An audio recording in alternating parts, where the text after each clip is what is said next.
बहुत बहुत स्वागत है पार्ट 3 आउटपुट डिवाइस में।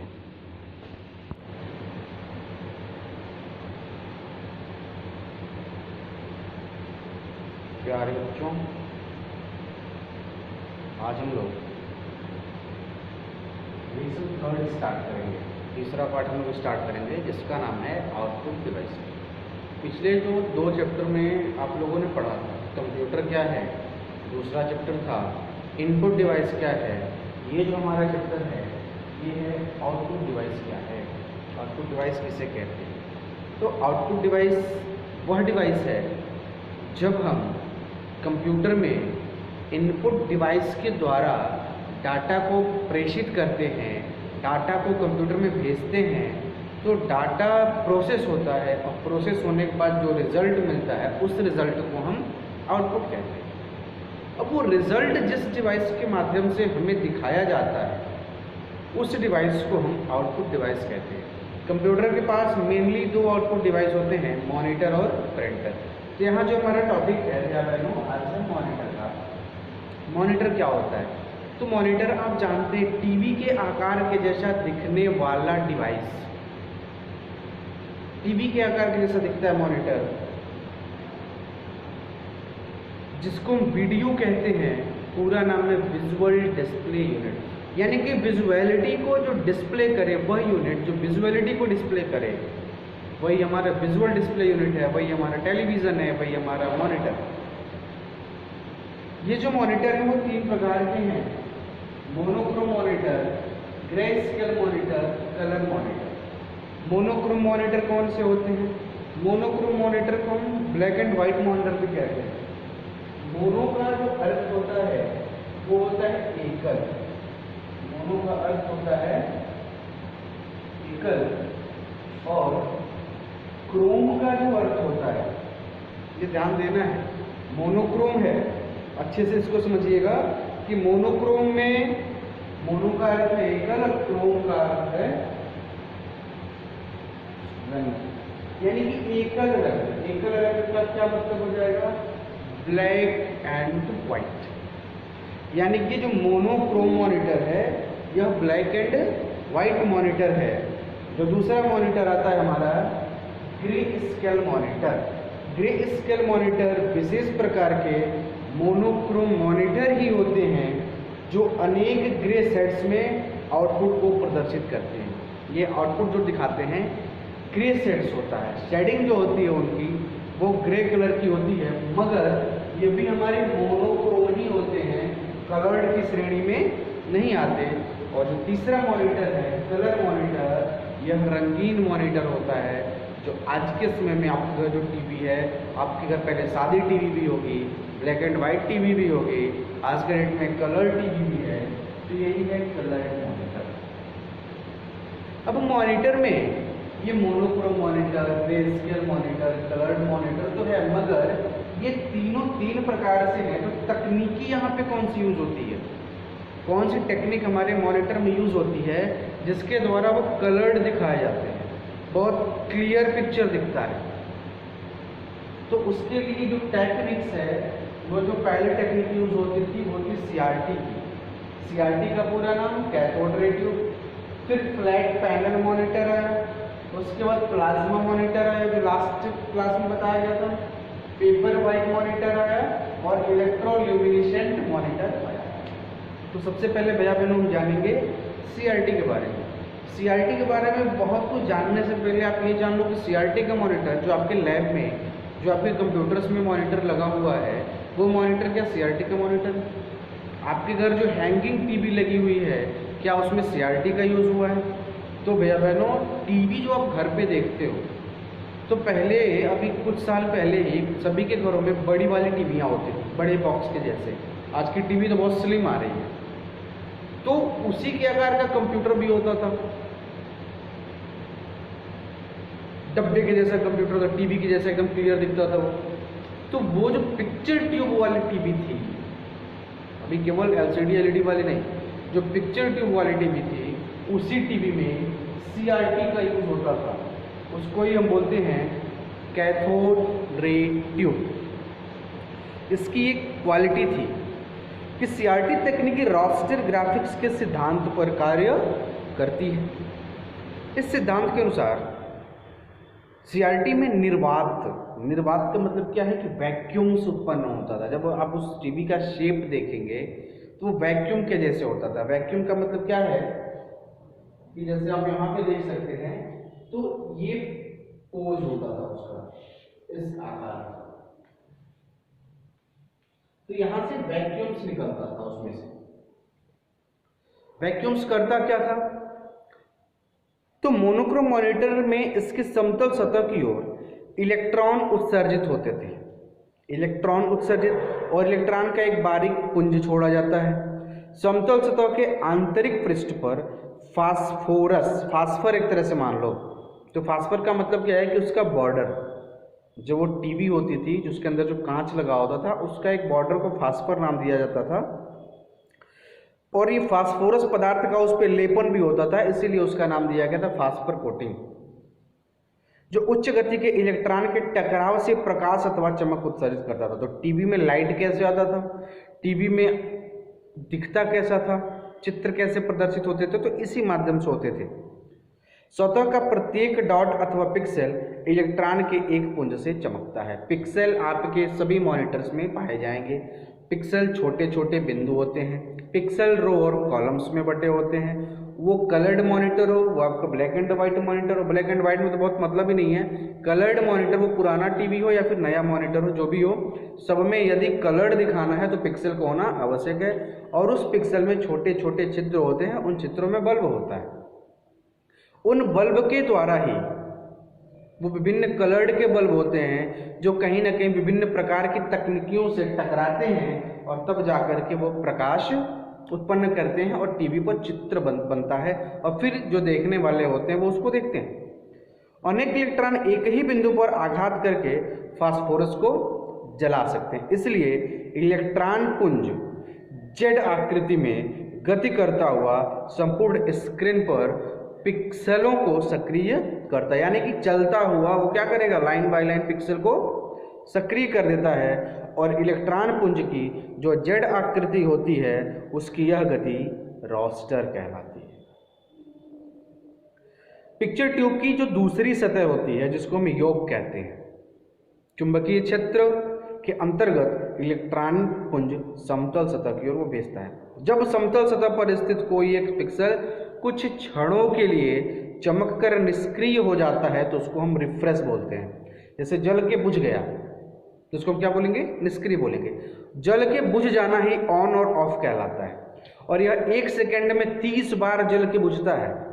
तो उसके जल के बुझने, ऑन या ऑफ होने या फिर सक्रिय से निष्क्रिय होने की जो क्रिया है, जो दर है, उसको ही हम रिफ्रेश रेट, रिफ्रेश दर बोलते हैं। 8वीं पिछले कक्षा में आप लोग पढ़े थे रिफ्रेश रेट कितना होता है, जो सामान्यतः 30 बार प्रति सेकंड यानी कि 1 सेकंड में 30 बार वो जलेगा बुझेगा जलेगा बुझेगा।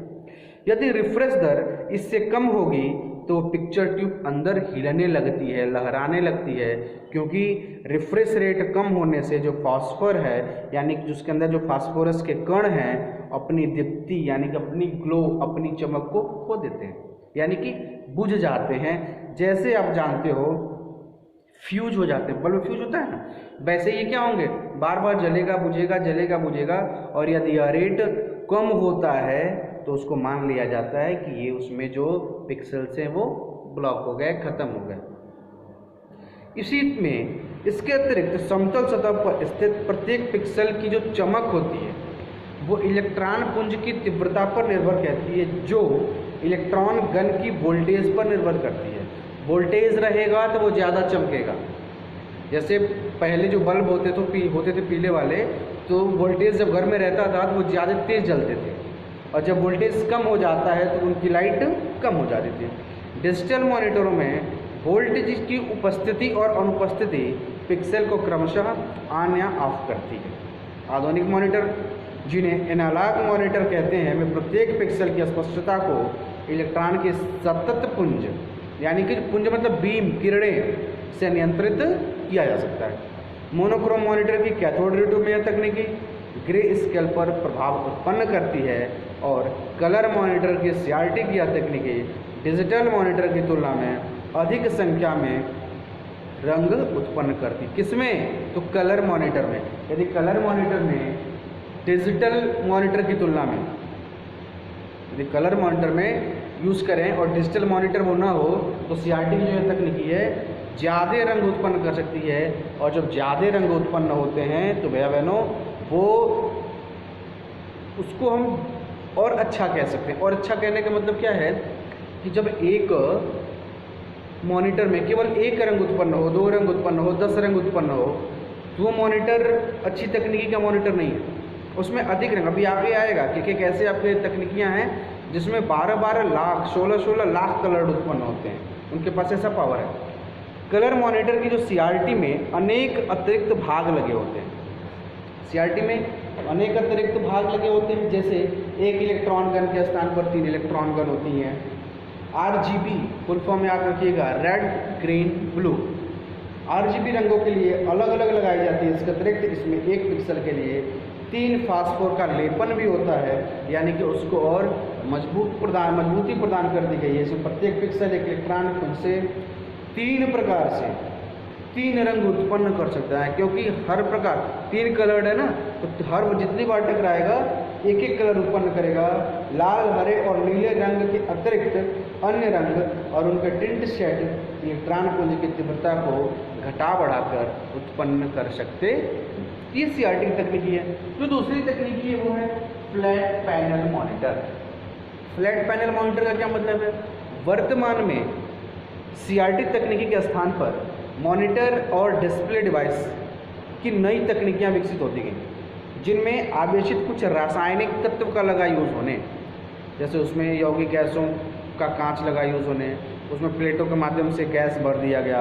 उनमें विभिन्न प्रकार के प्लेटों में गैस होता था। जैसे मोबाइल है, आप अपने मोबाइल को, लैपटॉप को हल्का सा पुश करना, हल्का सा दबाना, तो आप देखोगे वहाँ से कुछ लिक्विड इधर उधर हो रहा है, कोई ऐसा गैस इधर उधर हो रहा है। तो इस प्रकार की जो तकनीक वो फ्लैट पैनल मॉनिटर में आई, क्योंकि वो 2 कांच के मध्य वो गैस को भर दिया जाता था। तो ये मॉनिटर थी फ्लैट पैनल मॉनिटर। दूसरी जो मॉनिटर है flat panel monitor liquid crystal display तकनीकी होती है। लिक्विड इसलिए इसको कहा गया कि डिस्प्ले के अंदर, क्रिस्टल के अंदर लिक्विड डाल देना, वही है लिक्विड क्रिस्टल डिस्प्ले, यानी कि LCD। LCD में CRT तकनीकी की तुलना में कम रिजोल्यूशन होता है, क्योंकि LCD का जो डिस्प्ले होता है वो थोड़ा धुंधला होता है, क्योंकि रिजोल्यूशन कम होता है, जिसके द्वारा आउटपुट स्पष्ट नहीं आता। LCD के अतिरिक्त 2 अन्य फ्लैट पैनल तकनीकी हैं, गैस प्लाज्मा डिस्प्ले और इलेक्ट्रोल्यूमिनेसेंट डिस्प्ले, जिसको GPD और ELD तकनीकी में LCD की तुलना में अच्छा रेजोल्यूशन होता है, परंतु यह तकनीकी बहुत महंगी है। थोड़ा उस महंगा चीज़ को दूर किया गया और प्लाज्मा मॉनिटर आ गया। अगला प्लाज्मा मॉनिटर, पिछले क्लास में आप लोग पढ़े होंगे। प्लाज्मा मॉनिटर एक ऐसा मॉनिटर है जिसका यूज़ आप कॉम्बो कर सकते हो। कॉम्बो का मतलब क्या है कि आप अपने घर पे टीवी के लिए भी कर सकते हैं और CPU में लगा दोगे तो मॉनिटर के काम में भी आ सकता है। प्लाज्मा मॉनिटर अन्य प्रचलित मॉनिटर्स की तुलना में अत्यंत पतला होता है। यह शीशे के ग्लास की 2 शीट के बीच में एक विशेष प्रकार की गैस जैसे नियॉन या जिनॉन को भरकर बनाया जाता है। क्वेश्चन पूछता है कि प्लाज्मा में कौन सा गैस भरा जाता है, तो आप बताएंगे नियॉन या जिनॉन। जब गैस के परमाणुओं को छोटे छोटे इलेक्ट्रोड के मध्य विद्युत अपघटित किया जाता है तब परमाणु आयनिक रूप में चमकते हैं, तब उसमें ग्लो आता है और ग्रिड के विभिन्न बिंदुओं पर जब विशेष परिमाण की वोल्टता, यानी कि जब वोल्टेज आरोपित की जाती है, उस पर लाइट दी जाती है, करंट फ्लो करते हैं, तब ये आयन पिक्सल के रूप में कार्य करते हैं तथा एक आकृति के रूप में परिवर्तित होते हैं। तभी आपके मॉनिटर पर, आपके टीवी पर विभिन्न प्रकार की आकृतियाँ दिखाई जाती हैं, तभी प्रदर्शित होंगी। ये पिक्सल का बहुत बड़ा रोल होता है मॉनिटर में। अगला जो हमारा टॉपिक है paper white monitor. Paper white monitor सामान्यतः डॉक्यूमेंट डिज़ाइनर इसका यूज़ करते हैं। क्यों यूज़ करते हैं? जैसे डेस्कटॉप पब्लिशिंग हो, DTP पिछले क्लास में पढ़े होंगे। डेस्कटॉप पब्लिशिंग न्यूज़पेपर की पब्लिशिंग, मैगजीन तथा उच्च क्वालिटी के जो प्रिंटेड डॉक्यूमेंट बनते हैं उनके द्वारा प्रयोग किया जाता है पेपर वाइट मॉनिटर। इस प्रकार के मॉनिटर वाइट बैकग्राउंड पर प्रदर्शित ब्लैक या ग्रे टेक्स्ट या ग्राफिक्स के मध्य उच्च कॉन्ट्रास्ट उत्पन्न करते हैं। उच्च कॉन्ट्रास्ट का क्या मतलब है कि क्लियरिटी उत्पन्न करते हैं। कभी आप लोग फोटो को भी देखते हो तो बहुत क्लियर होता है, स्पॉट दिखाई नहीं देता। भले ही किसी के चेहरे में छोटे छोटे दाग धब्बे हों, छोटे छोटे होल्स हों, स्पॉट हों, मगर जब इस तरह का मॉनिटर को यूज़ करते हैं तो उसमें वो दिखाई नहीं पड़ता है। पेपर वाइट मॉनिटर के एलसीडी वर्जन को पेज वाइट मॉनिटर कहते हैं। यानी कि जो पेपर वाइट मॉनिटर का जो एलसीडी वर्जन है उसको हम कहेंगे page white monitor. Page white monitor में एक विशेष प्रकार के तकनीकी का भी यूज़ है जिसको हम बोलते हैं सुपर ट्विस्ट। बोलते हैं सुपर ट्विस्ट, जो अधिक कंट्रास्ट उत्पन्न करने में सक्षम है। और जब अधिक कंट्रास्ट उत्पन्न होगा तो उसके जो फिगर होंगे, जो उसकी क्वालिटी होगी वो और ग्लो करेगी, और चमकदार होगी, और क्लियर होगी। और जो लास्ट टॉपिक है वो है इलेक्ट्रोल्यूमिनेसेंट मॉनिटर। इलेक्ट्रोल्यूमिनेसेंट मॉनिटर एलसीडी मॉनिटर के समान ही है। ये जो मॉनिटर है वो एलसीडी के समान है। अंतर केवल इतना होता है कि इसमें ग्लास के दोनों सीटों के मध्य फास्फोरेसेंट फिल्म का प्रयोग किया जाता है। इसमें कोई गैस का यूज़ नहीं होता। एलसीडी में लिक्विड होता है, इसमें कोई गैस नहीं होता। इसमें फास्फोरेसेंट एक फिल्म होता है। फिल्म का मतलब एक रील होता है जिसका हम यूज़ करते हैं। तारों के ग्रिड इस फिल्म के माध्यम से वैद्युत धारा को प्रवाहित करते हैं, जिससे आपके मॉनिटर पर, आपके डिस्प्ले पर इमेज तैयार होता है। तो ये इलेक्ट्रोल्यूमिनेसेंट मॉनिटर है। तो क्या बहनों, ये विभिन्न प्रकार की तकनीकियाँ हैं मॉनिटर के लिए, ये आपके मॉनिटर के प्रकार हैं। जो हमारा अगला टॉपिक आएगा वो होगा मॉनिटर के प्रमुख लक्षण। मॉनिटर के क्या क्या क्वालिटीज़ हो सकती है, क्या क्या लक्षण हो सकता है, तो नेक्स्ट टॉपिक में उसको पढ़ा जाएगा। अभी तक आप लोग पहले लेसन का वीडियो बहुत अच्छे से देखिए, शेयर करिए, सब्सक्राइब करिए। दूसरा, लाइक करें, उसके साथ दूसरे लेसन का वीडियो भी देखें। तीसरा लेसन शुरू हो रहा है, पीडीएफ बहुत जल्दी मैं भेजूंगा। तब तक आप लोग वीडियो को जितनी बार देखेंगे उतना ही अच्छे से समझ में आएगा। जो समझ में नहीं आता है आप ग्रुप में मैसेज कर सकते हैं, जैसा कि बहुत भाई बहन हमसे पूछते हैं। जो आपको समझ में नहीं आए आप भी उसका मैसेज भेज सकते हैं। बहुत बहुत धन्यवाद।